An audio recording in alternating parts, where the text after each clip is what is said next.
Hello बच्चों, डेगन Navodaya study channel में आप लोगों का बहुत बहुत स्वागत है। बच्चों, आज हम बात करेंगे हमारे इस कंप्लीट लेक्चर के अंदर जो हमारा चैप्टर चल रहा है 12 का सेकंड चैप्टर गाउस के नियम और उसके अनुप्रयोग के बारे में। ठीक है बच्चों, तो हमने यहाँ पर गाउस के नियम को लास्ट लेक्चर के अंदर फाइंड आउट किया था कि गाउस का नियम किस प्रकार से फाइंड आउट होता है। देन फिर फ्लक्स की परिभाषा को भी हमने पढ़ा था और हमने दो अनुप्रयोग को पढ़े थे जो गाउस के नियम के अनुप्रयोग थे कि एक समान अनंत रेखा के आवेश वितरण से लंबवत किसी बिंदु पर हमें विद्युत क्षेत्र की तीव्रता ज्ञात करनी हो तो उसके बारे में हमें फॉर्मूला फाइंड आउट हुआ था E=2K λ/r के रूप में। ठीक है बच्चों, ये हुआ था कि एक समान अगर कोई अनंत लंबाई की कोई अगर कोई सरफेस एरिया हो, कोई ऐसी जैसे कि तार भी कह सकते हो आप लोग, या फिर कोई कंडक्टर भी कह सकते हो जो कि अनंत लंबाई का है, उस पर हमें पर्टिकुलर एक लेंथ पर इलेक्ट्रिक फील्ड इंटेंसिटी को फाइंड आउट करना है एट एनी पॉइंट पर। ठीक है बच्चों, तो उसके बारे में हमने जो फॉर्मूला फाइंड आउट किया था जहाँ पर जो ये लेमडा का मान है वो रेखा के आवेश घनत्व को प्रदर्शित करता है। ठीक है बच्चों, और नेक्स्ट वीडियो जो हमारा सेकंड अनुप्रयोग था कि बेलनाकार कोई परत है अनंत विस्तार की, उसके कारण हमें विद्युत क्षेत्र की तीव्रता ज्ञात करनी है किसी बिंदु पर, तो उसका मान हमने निकाला था E=σ/2ε0 के रूप में। यानी कि जो मान होता है वो ऐसे भी लिख सकते हो आप इसे 1/2 σ/ε0, यानी कि हाफ पार्ट टाइम जो पोर्शन आता है वो कहलाता है किसी एक समान अनंत विस्तार की परत के कारण या फिर प्लेट के कारण जो विद्युत क्षेत्र की तीव्रता हमें ज्ञात करनी होती है उसके बारे में ये फॉर्मूला है इस प्रकार से, जहाँ पर जो सिग्मा है वो हमें पृष्ठ आवेश घनत्व को हमेशा प्रदर्शित करता है। ठीक है बच्चों, आज इस लेक्चर में हम लोग जैसे कि आप लोग हेडिंग पॉइंट के अकॉर्डिंग देख पा रहे हो कि एक मोटी पट्टिका के कारण हमें विद्युत क्षेत्र की तीव्रता है वो ज्ञात करनी है। ठीक है बच्चों, तो उसके रिगार्डिंग मैंने यहाँ पर कुछ एक डायग्राम बनाया है जिसके रेस्पेक्ट में आप लोग समझ सकते हो कि जो डायग्राम का जो पोर्शन है वो एक मोटी पट्टिका का कारण है। आप इसे मान सकते हो कि एक मोटी पट्टिका है। देखो दो वर्ड है, पट्टिका और परत। तो पट्टिका और परत में आप लोग समझ सकते हो परत का मीनिंग लेयर के अकॉर्डिंग होता है। ठीक है ना, तो लेयर के अकॉर्डिंग होता है। लेयर होती है तो वो बहुत ही पतली होती है, लेयर होती है वो बहुत ही पतली होती है। और मोटी पट्टिका यानी कि उसका कुछ सरफेस चार्ज डेंसिटी होगी, यानी कि जो घनत्व होगा वो कुछ घेराव की होगा क्षेत्रफल के रूप में। ठीक है, तो इस प्रकार आप समझ सकते हो कि कोई एक मोटी पट्टिका है अनंत विस्तार की, उसके आर पार कोई एक बेलनाकार गॉसियन पृष्ठ है वो निकल रहा है, तो ये जो पट्टिका है वो कंप्लीट चार्ज आवेशित है एक समान रूप से। ठीक है बच्चों, यानी कि जो पट्टिका है वो एक समान रूप से आवेशित है। तो इसके रेस्पेक्ट में आप लोगों को इसके एनी पॉइंट पर इलेक्ट्रिक फील्ड इंटेंसिटी को फाइंड आउट करना है, तो उससे आप किस प्रकार से फाइंड आउट कर सकते हो आइए बात करते हैं बच्चों। तो इसके अंदर हम लोग लिख सकते हैं, यहाँ पर देखिए कि टी मोटाई की अनंत विस्तार की मोटी पट्टिका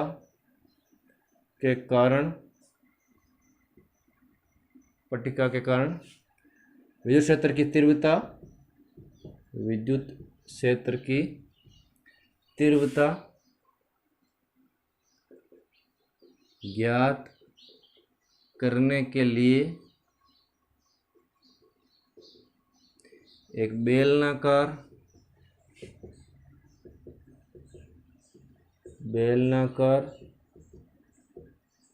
गाउसियन ज्ञात करने के लिए इसलिए ज्ञात करने के लिए पट्टिका के आर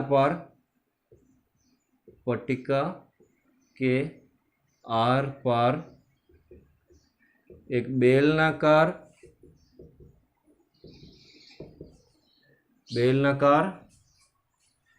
गाउसियन पृष्ठ की कल्पना करते हैं।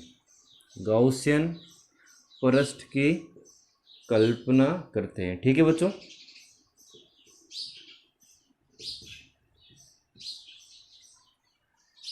ऐसे लिख सकते हैं कि टी मोटाई की, जैसे कि हमने यहाँ पर एज्यूम की है कि मोटी कोई पट्टिका है जिसके कारण विद्युत क्षेत्र की तीव्रता ज्ञात करने के लिए पट्टिका के आर पार एक बेलनाकार जो गॉसियन पृष्ठ हमारा है, इसे आप लिख सकते हो कि ये क्या है, बेलनाकार गॉसियन पृष्ठ। बेलनाकार गॉसियन पृष्ठ। ठीक है बच्चों, इस प्रकार से कि एक बेलनाकार गॉसियन पृष्ठ हो गया। कल्पना करते हैं, अब आएगा इसके अंदर कि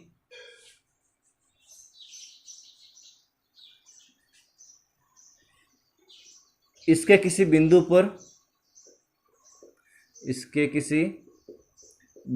पर विद्युत क्षेत्र की तीव्रता ज्ञात करने के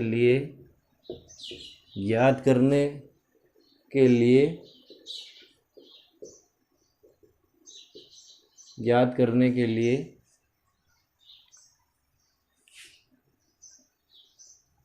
पट्टिका का अनुप्रस्थ काट क्षेत्रफल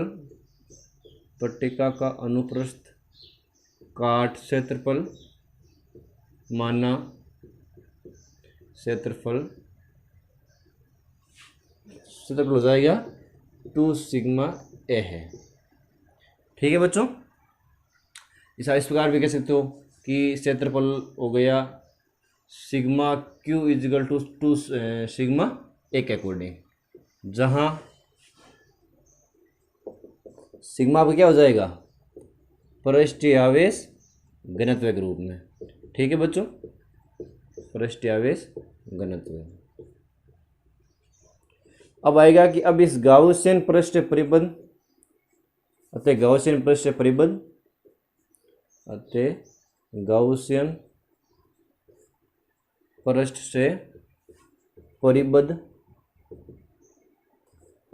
कुल आवेश।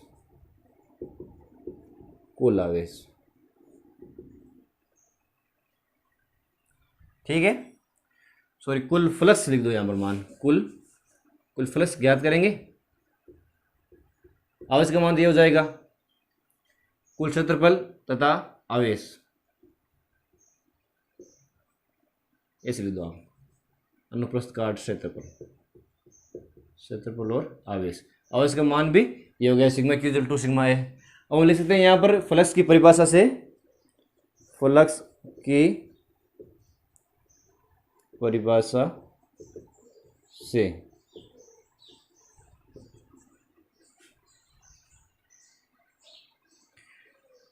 मोटी परत के कारण हमने यहाँ पर जो इलेक्ट्रिक फील्ड इंटेंस जो फ्लक्स का मान हमने फाइंड आउट किया था प्रीवियस लेक्चर के अंदर, आप लोगों ने पढ़ा होगा कि जो हमारे पास में देखिए मैं आप लोगों को समझा रहा हूँ बस कि phi E is equal to integration of S1 EdA1 cos theta plus close integration S2 EdA2 cos theta plus integration S3 EdA3 cos theta के रूप में आप लोगों के पास में फॉर्मूला फाइंड आउट हुआ था।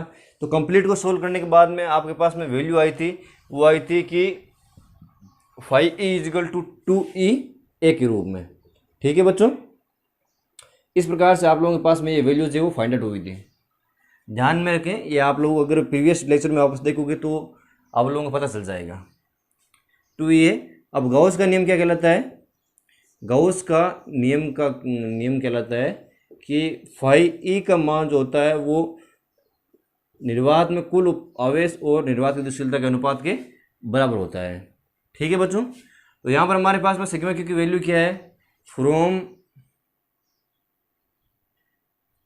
इसलिए दो आप कि phi E is equal to sigma Q की वैल्यू क्या है 2 sigma A upon epsilon naught के रूप में। ठीक है, ये हो गई समीकरण सेकेंड और ये हो गई थर्ड के रूप में। ठीक है बच्चों, अब लोग आप यहाँ पर लिख सकते हो कि from equation first and third.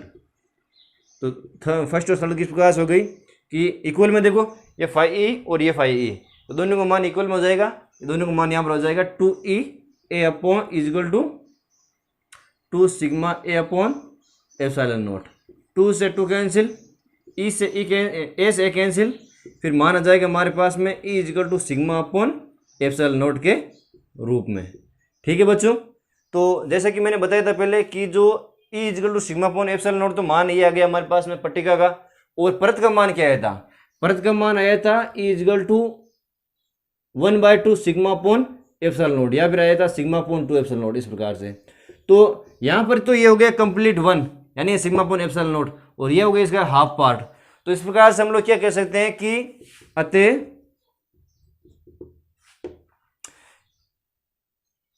एक समान अनंत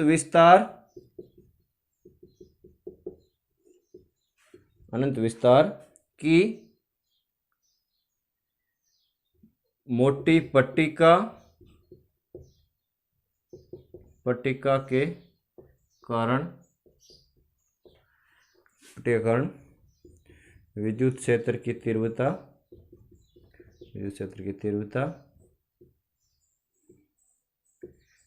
परत या प्लेट के कारण विद्युत क्षेत्र की तीव्रताओं के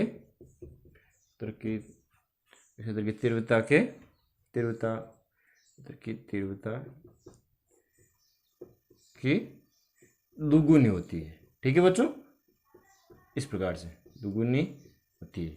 दुगुनी देख लीजिए, ये 1/2 पार्ट है, 1/2 1/2 प्लस 1, तो ये दुगुनी होगी जो हमारे पास में पट्टिका का कारण।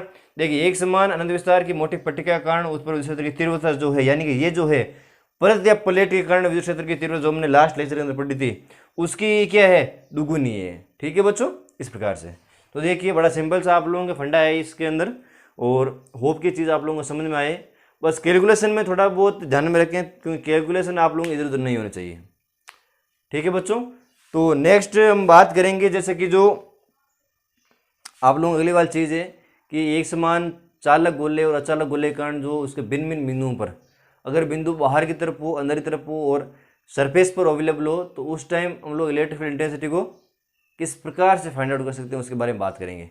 ठीक है बच्चों, तो नोट कर लीजिए अपने इस लेक्चर को, और आइए बात करते हैं नेक्स्ट लेक्चर के बारे में। बच्चों अब नेक्स्ट हम बात करेंगे कि जो हमारे पास में हेडिंग पॉइंट जैसे दिया गया है कि एक समान अगर कोई आवेशित गोले कोष अथवा कोई चालक गोला है, तो उसके रेस्पेक्ट में जैसे कि जो electric field intensity at any point होगी वो किस प्रकार से होगी। तो जैसे कि आप लोग देख पा रहे हो डायग्राम के अकॉर्डिंग कि एक आवेशित गोले कोष से चालक गोला है जिसकी जो इनर रेडियस है वो है कैपिटल आर। ठीक है, और इसके कारण से, इस आवेशित गोले के कारण से इसकी कुछ डिस्टेंस पे इसका कुछ इलेक्ट्रिक फील्ड होगा। तो ये जो इलेक्ट्रिक फील्ड जहाँ तक हो रहा है, जहाँ तक बन रहा है, संभावना है इसकी, तो उसके रेस्पेक्ट में जो इसकी रेडियस हो जाएगी वो हो जाएगी इसके सेंटर पॉइंट से, यानी कि आप कह सकते हो कि यहाँ पर ये हो गया इसका ओरिजिन पॉइंट या फिर मूल बिंदु ओ। तो ओ से इसकी जो रेडियस हो जाएगी वो हो जाएगी आर। और अब जैसे कि जो ई की और सरफेस जो डायरेक्शन है वो बाहर की तरफ क्यों है, क्योंकि चार्ज हमेशा जो होता है, अगर कोई वस्तु चार्ज है, जैसे कि यहाँ पर मैंने आवेश दे दिया है क्यू, तो इसकी जो डायरेक्शन होगी वो हमेशा इस प्रकार से होगी। ठीक है ना, डायरेक्शन जो होगी हमेशा इलेक्ट्रिक फील्ड की वो इस प्रकार से होगी। और अगर कोई पृष्ठ के लिए तो ये तो डायरेक्शन हो गई हमेशा विद्युत क्षेत्र की, और ये डायरेक्शन हो गई पृष्ठ की। ठीक है ना, तो इसलिए जो ई डॉट डी है वो इस प्रकार से कहलाता है आपके इस फॉर्म में। ठीक है ना बच्चों, पृष्ठ के रेस्पेक्ट में आ जाए कि तो पृष्ठ जैसे कि कोई electric field, uniform electric field के अंदर अवेलेबल है, तो इसके रेस्पेक्ट में जो फ्लक्स का मान होगा वो हो जाएगा phi E equal to E D A cos theta के रूप में। ठीक है ना बच्चों, इस तरीके से। अब जैसे कि यहाँ पर हमें ये बात करनी नहीं है, ये बात हमने पढ़ ली है, तो यहाँ पर अगर हम बात कर रहे हैं तो इसके रेस्पेक्ट में आप लोग समझ सकते हो कि कोई कैपिटल आर त्रिज्या के गोले कोष अथवा वो चालक गोला है जिसके कारण गाउसियन पृष्ठ की कल्पना करते हैं इसकी आर डिस्टेंस पर। ठीक है बच्चों, और इसका जो सिग्मा है जिसके कारण इसका पृष्ठ आवेश घनत्व है वो हो जाएगा सिग्मा। क्या हो जाएगा, पृष्ठीय आवेश घनत्व है। ठीक है बच्चों, इस तरीके से इसका जो पृष्ठ आवेश घनत्व हो जाएगा वो हो जाएगा सिग्मा, और कुल जो आवेश होगा इस कंप्लीट चार्ज पर वो हो जाएगा कुल आवेश हो जाएगा आपके, ऐसे लिख दो, आवेश लिख दो सिर्फ, आपकी क्या आवेश या फिर कुल आवेश एक बात है, तो यहाँ पर लिख दो Q equal to sigma 4 pi R square. Capital R square है, इनर की बात कर रहे हैं तो यहाँ पर हो जाएगा Q equal to sigma 4 pi capital R square रूप में। ठीक है बच्चों, अब यहाँ पर तीन कंडीशन हो रही है। देखिए मिड वाला पॉइंट, सरफेस वाला पॉइंट एंड आउटर पॉइंट, तो तीन पॉइंट हो रहे हैं, तो हमें ज्ञात करना है इलेक्ट्रिक फील्ड इंटेंसिटी को इन तीनों पॉइंट के आधार पर। तीनों पॉइंट आधार पर ज्ञात करना है, तो सबसे पहले हम लोग क्या करेंगे कि फर्स्ट जो पॉइंट है इसका कि यदि बिंदु बाहर हो यानी कि small R is greater than capital R, यानी कि जो गॉसियन पृष्ठ की रेडियस है वो इस रेडियस से बड़ी हो तभी बाहर होगा ये। ठीक है बच्चों, तभी बाहर होगा। तो अगर इस कंडीशन में बाहर की हम बात करें तो इसके लिए यहां पर क्या करेंगे, इस प्रकार से कह सकते हैं कि केंद्र ओ से स्मॉल आर दूरी पर अवेलेबल उपस्थित बिंदु पी पर हमें विद्युत क्षेत्र की गणना करनी है। तो उसके लिए एक गॉसियन पृष्ठ की कल्पना करते हैं, गोलाकार। तो गोलाकार गॉसियन पृष्ठ की कल्पना करने के लिए इसका जो संपूर्ण अवयस हो जाएगा इस गोले का वो कितना हो जाएगा, यहां पर आप लोग कह सकते हो कि sigma Q is equal to sigma Q यानी कि समेशन यानी टोटल कुल आवेश। तो कुल आवेश का मान यहां पर हो गया Q is equal to sigma 4 pi R square के रूप में। ठीक है बच्चों, इस तरीके से। और जो फ्लक्स की परिभाषा से हमारे पास में इसका जो मान आएगा, फ्लक्स की परिभाषा से इसके किसी गॉसियन पृष्ठ के किसी भी बिंदु पर जो फ्लक्स की परिभाषा यहां पर देखिए विद्युत क्षेत्र और एरिया और विद्युत क्षेत्र आ रहा है। तो यहाँ पर सरफेस पड़ा है, तो इसके रेस्पेक्ट में हम लोग इसका जो इलेक्ट्रिक फील्ड इंटेंसिटी या फिर हम कह सकते हैं इलेक्ट्रिक फ्लक्स वो काउंट करेंगे तो वो कितना हो जाएगा। तो फ्लक्स की परिभाषा से जो हो जाएगा फ्लक्स वो हो जाएगा phi E is equal to close integration E dot D A cos theta के रूप में। ठीक है बच्चों, कोस थीटा के रूप में। तो थीटा की मान अगर 0 है तो कोस 0 कितना हो जाएगा 1, इस प्रकार से। तो आप लोग कह सकते हो यहां पर कि फाई ई इजिकल टू मान हो गया हमारे पास में complete integration E dot D A के रूप में। ठीक है बच्चों, इस प्रकार से कि जैसे phi E is equal to integration close integration D A के रूप में। ठीक है बच्चों, ये फॉर्म आ गई। अब जो हमारे पास में डी ए का मान है वो एक वृत्त के अकॉर्डिंग है, एक वृत्तीय पार्ट में। तो इसका हम कह सकते हैं कि जो क्षेत्रफल हो जाएगा वो जाएगा D A equal to 4 pi और small are square. Small are square क्यों लेंगे, क्योंकि हम लोग जो बाहर का वो गॉसियन पृष्ठ है उसकी रेडियस यहाँ पर काम में ले रहे हैं इसलिए। ठीक है ना बच्चों, गॉसियन पृष्ठ का क्षेत्रफल, गॉसियन पृष्ठ का क्षेत्रफल इस रूप में। ठीक है बच्चों, ये फॉर्म आ गई इक्वेशन, ये हमारे फर्स्ट सेकंड एंड थर्ड के रूप में 3 इक्वेशन आ गई। अब हम लोग लिख सकते हैं आगे कि जो गॉस का नियम हमारे पास में कौन सा अवेलेबल है, या फिर ऐसे कह दो कि ये इस प्रकार से। तो फाई ई इक्वल टू हो जाएगा ई 4 पाई आर स्क्वायर के रूप में। ये हो गई इक्वेशन थर्ड के रूप में। तो अब देखिए क्या क्या चीज़ें यहाँ पर इक्वलिटी आ रही है। सबसे पहले हम लोग बात करेंगे गॉस के नियम के बारे में। तो गॉस का नियम क्या कहता है, गॉस का नियम कहता है कि phi E is equal to sigma Q upon epsilon naught, यानी कि क्यू अपॉन एप्सिलॉन नॉट। तो इस प्रकार से हो गई समीकरण 4th। एंड अगर हम इक्वेशन फोर्थ को और थर्ड को इक्वल करें यहाँ पर, देखिए कि from equation third and fourth, तब क्या होगा कंडीशन, तब कंडीशन हो जाएगी E 4 pi small are square is equal to Q upon epsilon naught. E is equal to Q upon 4 pi R square epsilon naught. तो क्या हो जाएगा, ये हो जाएगा K Q upon R square इस फॉर्म में। ठीक है बच्चों, देख पा रहे हो आप, देखिए ई इजिकल टू हो जाएगा K Q upon R square रूप में। ये फॉर्म आ गई। इस प्रकार से आप इसे देख सकते हो इक्वेशन 5 दे सकते हो नाम। ठीक है बच्चों, अब वो क्या होगा कि आगे वाली कंडीशन क्या हो जाएगी, कि आगे वाली कंडीशन हो जाएगी, एक तो गया इक्वलिटी में और दूसरे इक्वलिटी में क्या हो जाएगा equal to K Q upon R square. Then फिर 3 और 4th की मैंने बात कर ली है। अब नेक्स्ट हम बात करेंगे कि जो देखिए सिग्मा क्यू है, सिग्मा क्यू की वैल्यू अगर हम ये लें सिग्मा 4 पाई आर स्क्वायर, इसका पोर्शन आप अलग लिख दो पूरा। हम नेक्स्ट बात करेंगे from equation second and third के बारे में, सेकेंड एंड थर्ड के बारे में। सॉरी, गॉस का नियम कहाँ पर है, गॉस का नियम जैसे कि सेकेंड और फोर्थ के बारे में, सेकेंड और फोर्थ के बारे में। तो देखिए यहाँ पर क्या हो जाएगा कि सेकेंड का मान हमारे पास सिग्मा 4 पाई आर स्क्वायर है, तो इक्वेशन में वैल्यू पुट करें, फाई ई इजकल टू हो जाएगा सिग्मा क्यू का मान क्या है, sigma 4πr² upon epsilon not है। इस प्रकार से वैल्यू है। तो ये जो मान है वो हमें किसके इक्वल करना है, इसके इक्वल करना है। तो ये आप ले सकते हो इस प्रकार से कि ये हो गई हमारे पास में समीकरण फिफ्थ समीकरण हो गई। तो ये समीकरण फिफ्थ हो गई, तो इसको आप इक्वल कर सकते हो कि from equation fifth equal to third, इस प्रकार से। ठीक है बच्चों, फिर देखिए E4πr² इजिकल टू हो जाएगा आपके sigma 4πr² upon epsilon naught group में। तो यहाँ से ये कैंसिल, फिर क्या वैल्यू आई, फिर वैल्यू हो जाएगी सिग्मा कैपिटल R² अपॉन, ये क्रॉस मल्टीप्लिकेशन में चला जाएगा नीचे एप्सिलॉन नॉट के रूप में। तो ये हमारे पास में जो कंप्लीट आप कह सकते हो कि आउटर पॉइंट पर अगर हमें electric field intensity find out करनी है तो उसके रेस्पेक्ट में हमारे पास में ये वैल्यूज किस प्रकार से आ सकती है, उसके बारे में हमने यहाँ पर बात की है।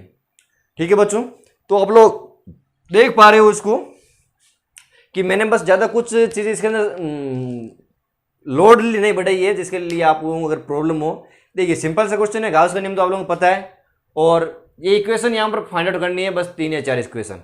उसके बाद में इक्वलिटी की फॉर्म को अंदर रखना है और चीज़ें आपकी आसानी से अपने आप ही इक्वल होती जाएगी।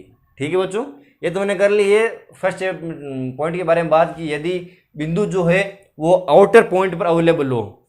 ठीक है, और देन हम बात करेंगे कि यदि बिंदु सरफेस पर अवेलेबल हो तो उस कंडीशन में हम इसकी गणना किस प्रकार से कर सकते हैं, उसके बारे में बात करेंगे। ठीक है बच्चों, तो देखिए अब हम बात करेंगे नेक्स्ट जो हमारे पास में पॉइंट है कि सेकंड पॉइंट आ जाएगा कि यदि पृष्ठ पर हो, तो पृष्ठ पर हो तो यानी कि ये जो डिस्टेंस है आर, अगर ये यहाँ पर आ जाएगी इस पॉइंट पर, देखिए इस पॉइंट पर आ जाएगी यहाँ पर, तो इस पॉइंट पर आ जाएगी तो दोनों इक्वल हो जाएंगे। तो आप लोग कह सकते हो कि यदि R is equal to R पर, इस फॉर्म के अकॉर्डिंग, तो यहाँ पर हमारे पास में इलेक्ट्रिक फील्ड इंटेंसिटी क्या हो जाएगी, ई is equal to K Q upon capital R² रूप में। ठीक है बच्चों, ये ध्यान में रखें कि रेडियस पर अगर हमने electric field intensity find out करनी होती है तो उसके रेस्पेक्ट में जो मान होता है विद्युत क्षेत्र का वो क्या हो जाता है, ई is equal to K Q upon capital R² रूप में। ठीक है ना बच्चों, फिर देखिए और इसका मान क्या हो सकता है, और इसका मान हो सकता है क्यू का मान क्या है, क्यू का मान है कि ई इज इक्वल टू के का मान हो गया 1/4 एप्सिलॉन नॉट ग्रुप में, और क्यू का मान क्या है इंटू सिग्मा 4 कैपिटल R² रूप में, R² रूप में ये हमने डिवाइडेशन कर दिया इसके बीच में, तो 4 से 4 cancel and E is equal to कितना हो जाएगा, sigma R² upon epsilon naught के रूप में। देखिए बच्चों बड़ा सिंपल सा है, कुछ नहीं किया है, क्यू की मान वैल्यू को हमने यहाँ पर पुट कर दिया है और के का मान हमारे पास में अवेलेबल 1/4 एप्सिलॉन नॉट के रूप में। तो इस प्रकार से हमारे पास में कंप्लीट जो वैल्यू है वो निकल कर आ गई है। ठीक है बच्चों, होप की चीज़ें समझ में आए। देखिए ज़्यादा बस लोड लेने की जरूरत नहीं है, इक्वेशन को एज इट इज़ एडजस्ट करते जाना है। इक्वेशन को आप एडजस्ट करते जाओगे तो आपके फॉर्मूला है वो आसानी से निकलता जाएगा और चीज़ें बनती जाएगी। ठीक है ना, और थर्ड के बारे में बात करेंगे, थर्ड पॉइंट के बारे में कि यदि इनर पॉइंट में हो, यानी कि आप कह सकते हो कि R is less than capital R. देखिए ये रेडियस है यहाँ पर जो कि इस प्रकार से बड़ी वाली, और ये जो पॉइंट है वो अगर इस पॉइंट पर आ जाए, इस पॉइंट पर आ जाए तो यहाँ पर हमें electric field intensity find out करना है।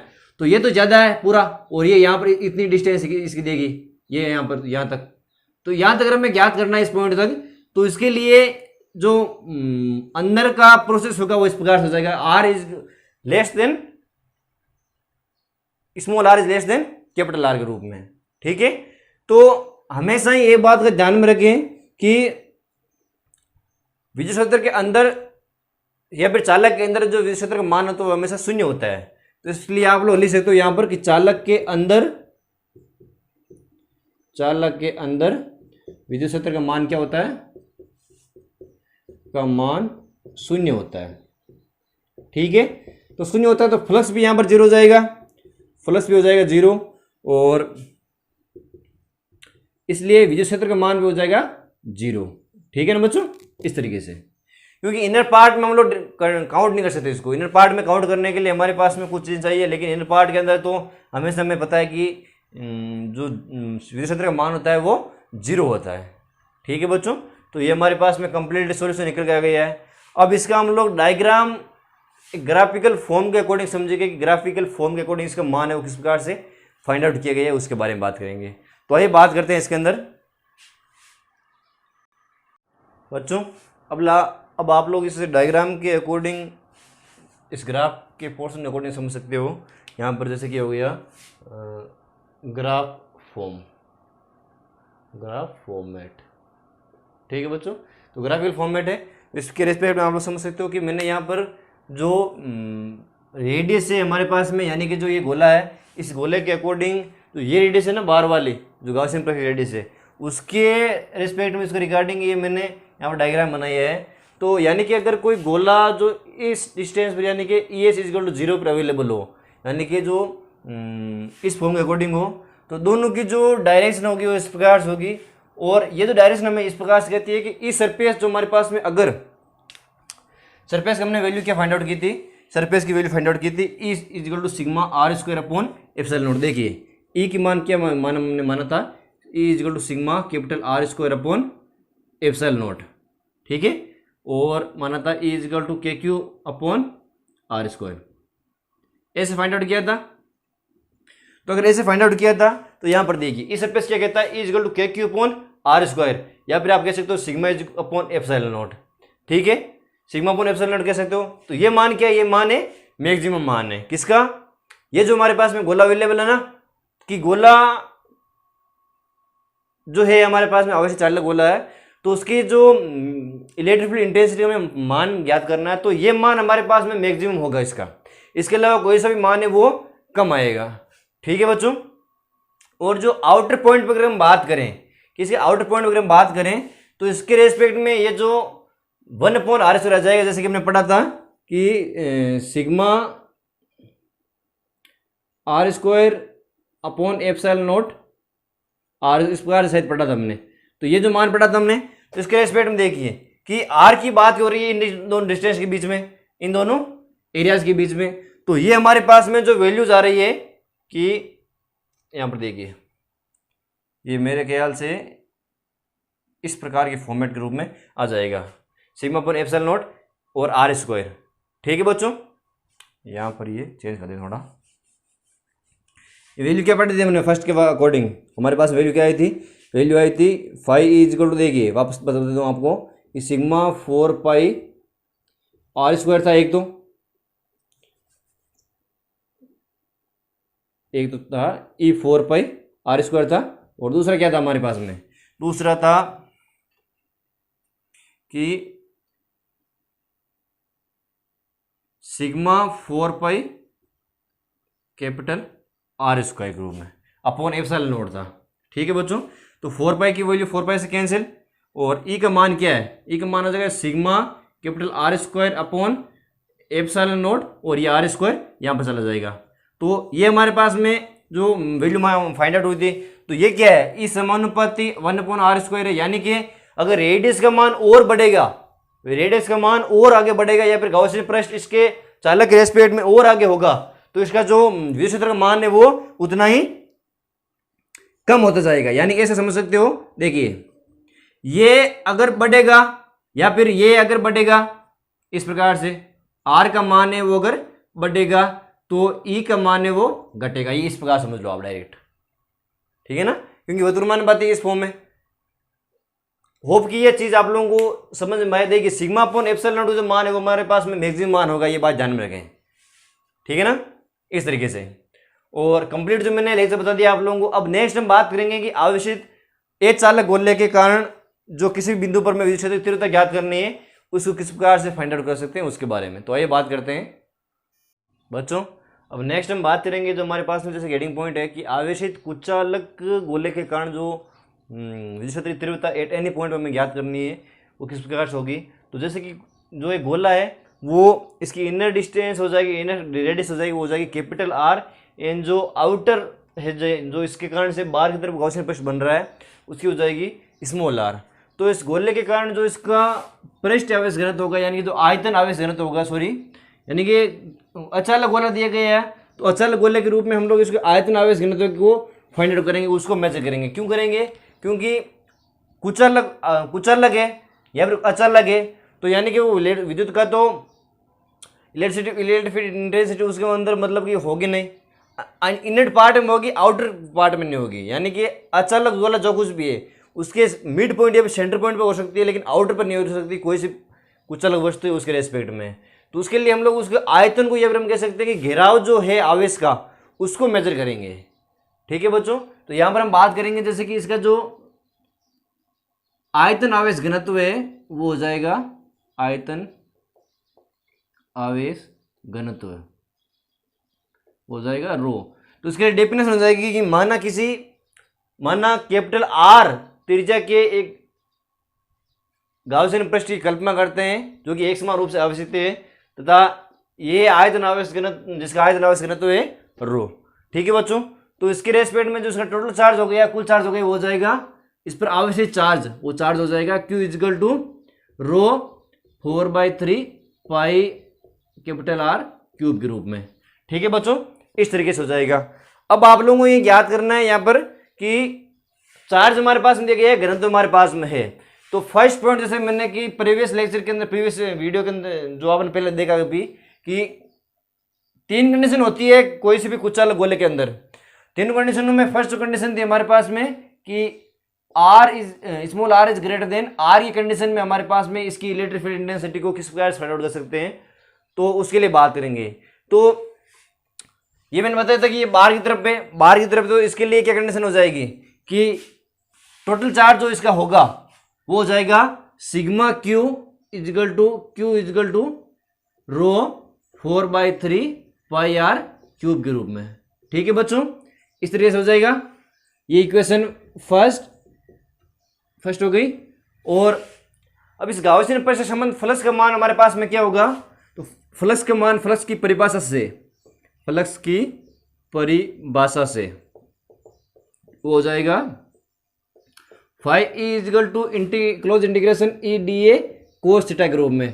तो कोस थीटा के रूप में तो हमारे पास में फाइंड आउट किया था हमने कि जो फ्लक्स होता है उसका मान क्या होता है, ई इंटीग्रेशन सॉल्विंग के बाद में 4 पाई स्मॉल आर स्क्वायर रूप में ये पढ़ा था। और ये हमारे पास में आ गई इक्वेशन थर्ड के रूप में। ठीक है बच्चों, जहां पर आप डी ए को लिख सकते हो, डी ए इजिकल टू हो जाएगा इंटीग्रेशन डी ए हो जाएगा 4 पाई आर स्क्वायर। जो गाउसियन पृष्ठ का क्या है, क्षेत्र है, एरिया ऑफ गाउसियन सरफेस, इस तरीके से। ठीक है बच्चों, इक्वेशन थर्ड हो गई। अब हमने यहां पर बात की थी गाउस के नियम से। गाउस का नियम क्या कहता है कि phi E is equal to sigma Q upon epsilon naught, इस में क्यू अपॉन एप्सिलॉन नॉट, और या फिर क्योंकि बाद में वैल्यू भी आप लोग एडमायर करके भी लिख सकते हो। ठीक है बच्चों, तो इसको हम अलग पार्ट में डिवाइड करेंगे। तो इसके लिए क्या हो जाएगी कंडीशन कि इसको आप इक्वेशन 4 दे दो और बाद में इक्वेशन 4 को और जो वैल्यू आपके फर्स्ट को की उसको आप इक्वल कर दो। तो इसकी हो जाएगी from equation first and fourth. ये वैल्यू क्या हो जाएगी, ये हो जाएगी फाई ई इजिकल टू, क्यों का मान क्या है हमारे पास में, रो 4/3 पाई आर क्यूब है अपॉन एप्सिलॉन नॉट ग्रुप में। ठीक है बच्चों, इस तरीके से देखिए pi is equal to rho 4/3 pi R cube के रूप में। तो सबसे पहले आप लोग क्या करें यहां पर कि फर्स्ट और फोर्थ की वैल्यू है तो फोर्थ को इक्वल ना करके आप लोग ऐसे डायरेक्ट लिख सकते हैं कि देखिए अब हमें इक्वल करना है वापस से ई 4 पाई आर स्क्वायर अपॉन और इसको। तो इसके लिए आप लोग लिख सकते हो कि from equation third and fourth. तो वैल्यू क्या हो जाएगी, वैल्यू हो जाएगी E 4 pi R square is equal to Q upon epsilon naught. फिर हो जाएगा E is equal to Q upon 4 pi epsilon naught R square के रूप में। तो ये हमारे पास में वैल्यू आ गई। ठीक है बच्चों, एक क्वेश्चन हमारे पास में आ गई 6 के रूप में, ठीक है ना। और फिर आगे अगर हम सोल्व करें इसको तो हमारे पास में और वैल्यू क्या आ जाएगी, और वैल्यू आ जाएगी। इसको देखिए, इसको सोल्व कीजिए आगे इसको, तो ये हो जाएगी फ्रॉम इक्वेशन 6 एंड, ये तो लेना 6 इक्वेशन को और लेना है फर्स्ट को, ठीक है बच्चों। तो देखिए ये वैल्यू क्या हो जाएगी, ये वैल्यू हो जाएगी 6 एंड फर्स्ट। तो ये वैल्यू क्या है, ये वैल्यू है ई इजकल टू क्यू का मान क्या है, रो 4/3 pi capital R cube upon 4 pi epsilon not और स्मॉल आर स्क्वायर, ठीक है बच्चों। तो 4 पाई से 4 पाई कैंसिल हो गया, यहां से ये कैंसिल हो गया, और यहां से वैल्यू क्या आ गई, यहां से वैल्यू हो जाएगी E equal to rho capital R cube upon 3 epsilon naught small are square रूप में। तो ये हमारे पास में कंप्लीट जो लेक्चर हमने फाइंड आउट कर लिया है, जो इसका सोल्विंग प्रोसेस फॉर्मूला यहां से निकाल लिया कि आउटर के पार्ट टाइम में और आउटर के अगर यानी कि बिंदु अगर जो है वो इस अचानक गोले के बाहर से, तो उस पर में जो इलेक्ट्रिक इंटेंसिटी होगी वो इस प्रकार से फाइंड आउट होगी, ठीक है बच्चों। और उसी तरीके से आप लोग सेकेंड पॉइंट पे में देख सकते हो कि सेकेंड में है कि यदि बिंदु जो है वो सरफेस पर हो, एट सरफेस पर हो, तो उस कंडीशन में क्या होगा कि ई equal to K Q upon हो जाएगा K Q upon R square रूप में, ठीक है ना। आर स्क्वायर लिख सकते हो, स्मॉल आर स्क्वायर दोनों भी लिख सकते हो, कोई सा भी मान आप यहाँ पर लिख सकते हो। देन फिर यहाँ पर देखिए इलेक्ट्रिक इंटेंसिटी की वैल्यू क्या होगी, इलेक्ट्रिक इंटेंसिटी की वैल्यू हो जाएगी ई इजकल टू के का मान क्या है 1/4 पाई एप्सिलॉन नॉट डॉट क्यू का मान है रो 4/3 पाई कैपिटल आर क्यूब है। तो 4 पाई से 4 पाई कैंसिल हो गया, फिर ये वैल्यू क्या आ जाएगी, ये वैल्यू हो जाएगी ई इजकल टू रो, देखिए यहां पर क्या है 4 pi epsilon naught R square भी है ना ये यहां पर, तो ये आर स्क्वायर से ये आर कैंसिल हो गया, तो यहां पर बच गए रो आर के रूप में। लेकिन हमने तो यहां पर ये लिया ना, जैसे कि हाँ क्या बच गया, ई इजकल टू रो आर के रूप में, ठीक है बच्चों। इस तरीके से समझ में आई बात, डायरेक्ट कैंसिल आउट करना है और वैल्यूज को एज इट इज लिखनी है। अब हमारा जो इनर पोर्शन है, यानी कि आप कह सकते हो कि इनर पार्ट है इसका, जिस टाइम देखिए फोर्थ में हो जाएगा ये R is less than capital R के रूप में।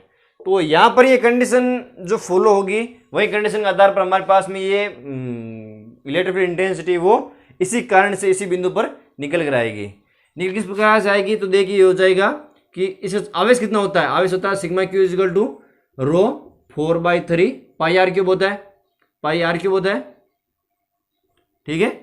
तो फिर क्या होगा, फिर हो जाएगा फ्लक्स का मान, फ्लक्स की परिभाषा से फ्लक्स का मान होता है ई 4 पाई स्मॉल आर के रूप में। फिर देखिए यहां से वैल्यूज को आप इक्वल करें, यहां से वैल्यूज इक्वल करने के बाद में क्या होता है, फ्लक्स गाउस के नियम से फ्लक्स का मान देखिए क्यू अपॉन एप्सिलॉन नॉट होता है। तो क्यू अपॉन एप्सिलॉन नॉट, तो क्यू का मान कितना है सिग्मा क्यू, तो फिर rho 4/3 pi R cube upon epsilon naught, ये वैल्यू होगी इसकी इक्वेशन ए। और इक्वेशन बी का मान क्या हमारे पास में, ये बी है। तो ए इजिकल टू बी को करने के बाद में हमारे पास में क्या बचता है चीज, ये बचाएगी शेष कि E 4 pi R square is equal to rho 4/3 pi R cube के रूप में अपॉन एप्सिलॉन नॉट। 4 पाई से 4 पाई कैंसिल, फिर ये वैल्यू कितनी आ जाएगी, ये वैल्यू हो जाएगी E is equal to rho capital R cube upon 3 epsilon naught R square रूप में, ठीक है ना बच्चों। तो ये एट एनी पॉइंट पर आप लोग इस प्रकार से जो इनर सरफेस होगा, वो सरफेस एरिया आपका जो इलेक्ट्रिक इंटेंसिटी के रूप में फाइंड आउट होगा, वो इस प्रकार से हो जाएगा, ठीक है बच्चों। सिंपल सा है, बस वैल्यूज को इक्वल करते जाना है। और ये बात ध्यान रखना बस आप लोग कि जो फॉर्मूला आएगा आपके इनर पार्ट में, वो इस प्रकार से आएगा, ठीक है ना। तो होप की चीज़ आप लोगों को समझ में आए। अब लास्ट जो इसका ग्राफिकल पोर्शन है वो मैं आप लोगों को बता देता हूँ, तो वो किस प्रकार से होगा किस प्रकार से नहीं होगा उसके बारे में बात करेंगे बच्चों। अब जो इस ग्राफिकल फॉर्म के आधार पर आप लोग समझ सकते हो कि इसके अंदर जो आर के लिए बात कर रहे हैं हम लोग, यानी कि जो गॉसियन पृष्ठ बन रहा है उसकी, और उसकी रेडियस के बारे में बात कर रहे हैं। तो इस रेडियस के लिए हमें क्या करना पड़ेगा कि जो कंप्लीट पोर्शन है, यानी कि हमारे पास जो ये वैल्यू है E=Q/R², या फिर इसकी जो और सॉल्विंग करने के बाद हमारे पास वैल्यू है ρR/3ε0। तो ये जो प्रोसेस है ना वो इसका शीघ्र मान है। देखिए ये इसका क्या है, शीघ्र मान है, अधिकतम मान है, ठीक है ना। क्योंकि इससे ज़्यादा वैल्यू है वो और अपर लेवल में कुचाल गोलों के लिए एक्सेप्टेबल नहीं है, ठीक है ना। या तो वो एक मिड पॉइंट से अपने मतलब प्रोसेस को कम कर देगी या फिर अपना खत्म कर देगी, जो चार्जिंग का मेथड है वो, ठीक है ना।